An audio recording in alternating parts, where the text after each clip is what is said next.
Reda, une franchise, un franc-parler qui vous a valu beaucoup de remords, beaucoup de condamnations, on va dire. Ah, de remords? Non. De Enfin, condamnation, oui. de Mais pas de remords. remords. À mon De niveau, remords. mais alors aucun remords. Ça, je peux vous assurer que. Peut-être des remords, oui, à la limite, si, tu as raison. Peut-être des remords par rapport à ce que j'ai fait endurer au mien, à ma petite famille. Mais en même temps, je crois qu'ils m'en auraient voulu si j'avais été autre que moi-même. J'ai essayé de rester moi-même. Voilà, jusqu'au bout. C'est vrai qu'ils ont galéré avec moi. Il n'est pas évident, franchise pour franchise, il n'est pas évident de découvrir la maladie cardiaque de sa gamine qui a 1 mois alors qu'on est au tribunal enchaîné avec des menottes et des inspecteurs qui très gentiment vous encadrent parce qu'il faut que vous attendiez le juge d'instruction et que votre épouse vous appelle en vous disant je crois que notre fille a une tétralogie de Fallot et que dans le tribunal vous ne savez pas ce que c'est que la tétralogie de Fallot, vous n'avez pas Internet, ni une encyclopédie, ni le Vidal pour savoir ce que c'est que la téta. C'est qu'ensuite, vous savez que si elle n'est pas opérée dans les semaines qui suivent, eh ben, vous lui direz au revoir définitivement. Donc, jongler entre le juge d'instruction, les convocations au tribunal, les rafles, parce qu'il s'agissait de ça à l'époque, on venait nous chercher manu militari dans le journal, dans les locaux même du journal, c'est-à-dire que la franchise de la maison de la presse a été violée à plusieurs reprises. Et bon, à la limite, j'en veux pas aux policiers, parce que les policiers eux-mêmes étaient chargés d'une mission, et eux-mêmes, à la limite, s'excusaient presque de devoir commettre cette chose qui leur semble. On sentait qu'ils étaient eux-mêmes contris et mal dans leur peau. Bon, c'est pas à eux que j'en veux, c'est au système tel qu'il est composé. Oui, alors des remords, oui, par rapport à ça, par rapport à une galère que les miens, pas moi. Moi, il n'y a pas de problème à ce niveau-là. Je sais que c'est un métier qui implique un tas de risques. Et quand vous apprenez après que, soi-disant, ces condamnations, ce que vous avez vécu, c'était sous prétexte qu'il y avait une manne étrangère. Derrière tout ça, derrière votre franchise, ça vous fait mal? Ça n'a jamais été expliqué totalement sur la. On n'a jamais complètement mis sur le compte de la main de l'étranger ce qu'on écrivait.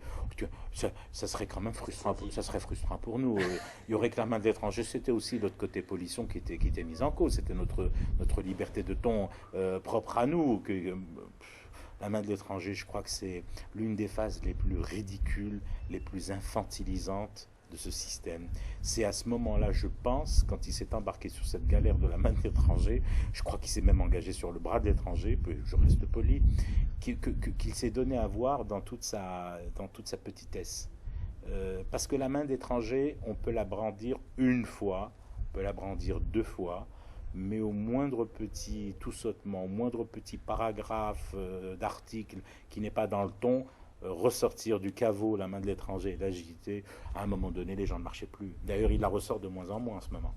Je crois même qu'ils l'ont coupé. Carrément. Reda, alors, on vous a condamné, on a dit sur vous que c'était une manne étrangère, on a même dit sur vous que vous aviez quand même des liens avec la sécurité militaire, etc. C'est quand même des rumeurs. Où ça? Ici chez nous. Alors, est-ce il y a des rumeurs qui disent que vous avez des liens avec les services de sécurité? Est-ce que Reda Belhadouda peut rétablir aujourd'hui, on va dire, un minimum de... Mais vous savez ce qu'on m'a dit avant que vous ne veniez, que j'allais recevoir une équipe de caméramans et de journalistes, mais qu'en fait il s'agissait d'éléments des services de sécurité déguisés en journalistes. C'est bien. Voilà le problème. On est en plein dedans. On est sur soi aussi. On est en plein dedans. Mais non, on est en plein dedans. C'est terrible comme ce pays, par la force de la deuxième guerre qu'il a vécue, a été en face très vite d'un mouvement qui a tenté de jeter l'opprobre sur une partie de la population qui a milité, qui a travaillé pour que la République reste debout. Donc comment abattre ces gens-là pour que la digue face à la peste verte rompe, se casse et que la peste verte envahisse tout le pays? Comment faire? Ils nous font face, on n'arrive pas à les éliminer. Il y a plusieurs méthodes. Il y a l'assassinat. Il y a ceux et celles qui ont été assassinés. D'accord, mais ceux qui sont en zone sécuritaire, il y en a un qui est blotti dans un hôtel, il y en a un autre qui est parti dans le sud du pays, il y en a un autre qui vit dans un village, mais on ne sait pas très bien comment le repérer, même si on a mis 2 ou 3 gosses sur son compte. Puis c'est simple. Hada, il me semble qu'il fait beaucoup de papiers sur l'ANP, a réussi à éliminer. On va lui coller un site, et l'un des sites qui s'est chargé de cette besogne, il est archi connu par les Algériens. S'il avait été sérieux, ça continuerait à nuire à ces gens-là qui ont été accusés. Le problème, c'est que plus personne n'en parle. C'est le Moal. Bon. Donc il semblerait que je sois un agent des services de sécurité. Moi, j'aurais peur pour les services de sécurité de mon pays si moi j'étais un agent.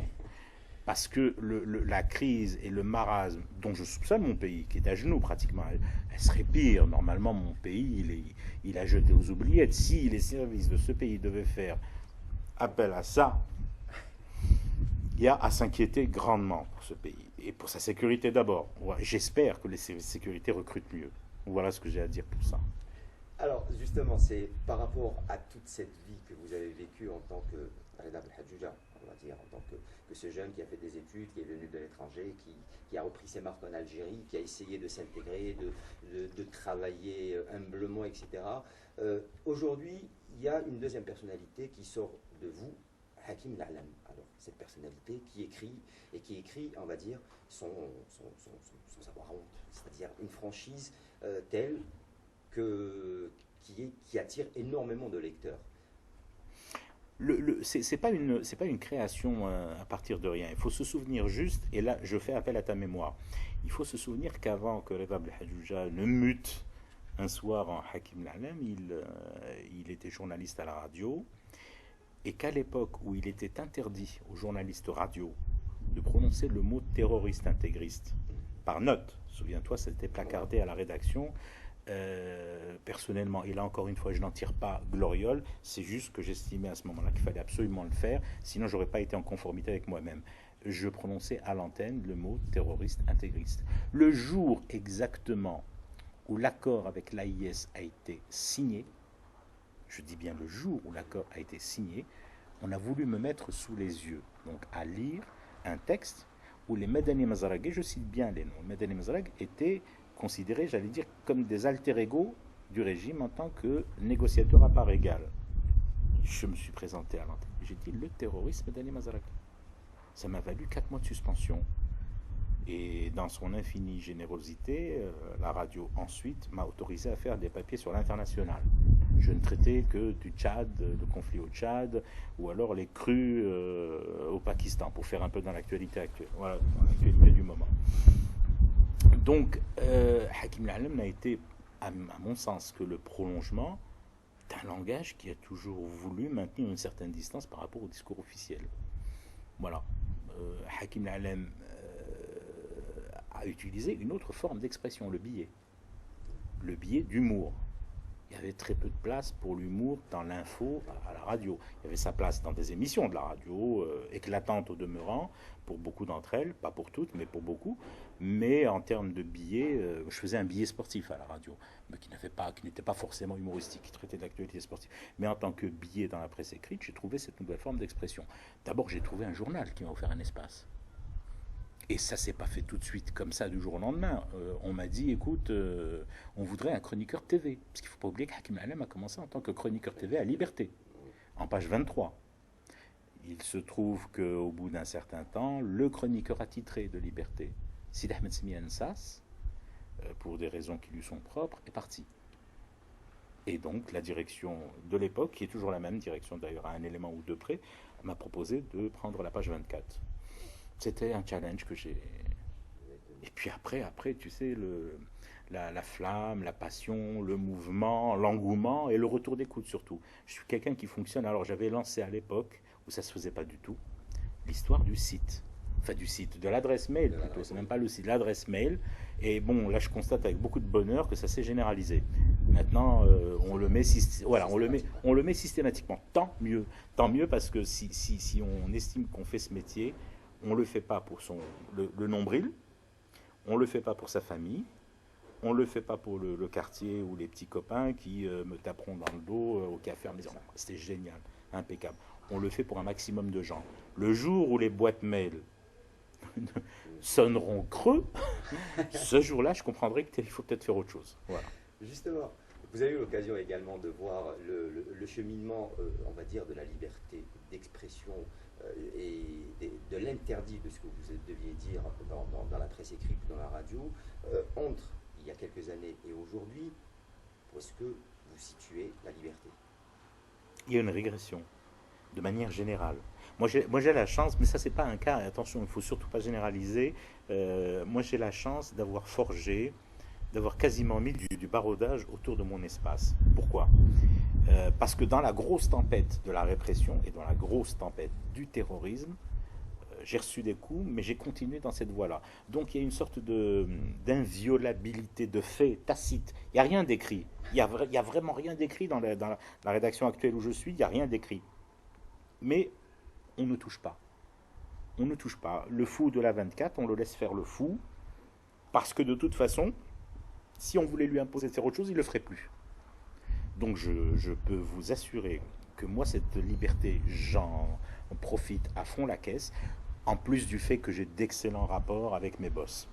J'ai la chance, voilà, il y a des chances comme ça qui ne se reproduisent pas ou qui sont très rares, de bosser dans un environnement où le boss est un patron super copain. Faut aussi avoir la maturité de comprendre qu'on travaille dans une entreprise et qu'on n'est pas seul. Quand on a cette intelligence, si on l'a, tout va, tout va. Quand je dis que mon cas n'est pas généralisable, par ailleurs, je constate qu'on est en train de revenir sur un certain nombre d'acquis, mais sur des acquis où il y avait plus de liberté de ton, il y avait plus de fulgurance. Il y a plus de subtilité maintenant, vous pensez, Je pense pas. De liberté. Je pense pas. Il y a plus de conforme. Un peu, on est en train d'intégrer des. Il y a moins d'impertinence, ce que je déplore. Il y a beaucoup moins d'impertinence.